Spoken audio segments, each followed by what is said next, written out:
Il est fréquent de vous retrouver démuni devant un patient dont la plaie ne cicatrise pas.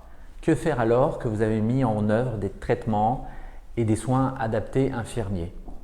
Parfois, la plaie prend un aspect inquiétant lorsque vous allez voir le patient ou lorsque vous le recevez en consultation.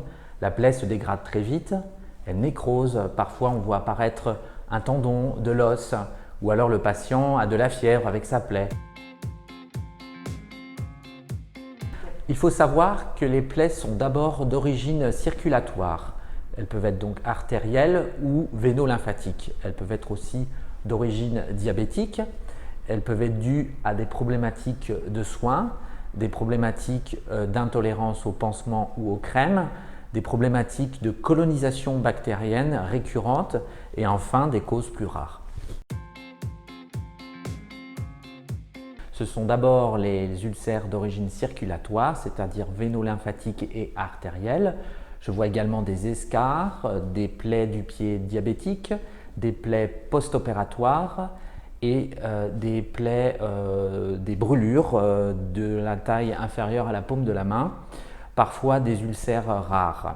Également les plaies suite à la radiothérapie, toute plaie à retard inexpliqué, et enfin, toutes les cicatrices pathologiques.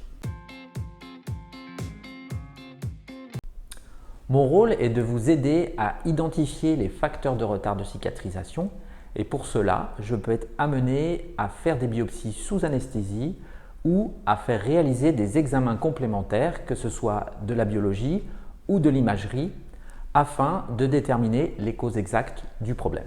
D'autre part, si le problème est complexe ou ancien, je peux être amené à faire une détertion chirurgicale ou une greffe dermo-épidermique.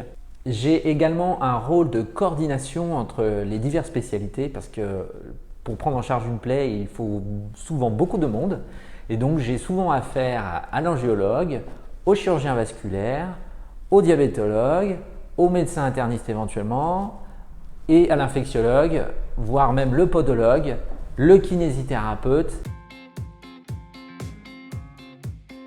Un autre point important est de bien connaître les pansements disponibles sur le marché et qui doivent être adaptés en fonction de votre patient. Il existe également des traitements de seconde ligne comme le plasma riche en plaquettes, l'électrothérapie, la thérapie par pression négative et l'utilisation des matrices dermiques. Dans tous les cas, chaque patient que vous adressez fait l'objet d'une consultation d'évaluation et d'un suivi régulier coordonné. Si vous avez des questions auxquelles je n'ai pas répondu, n'hésitez pas à cliquer en bas de la vidéo.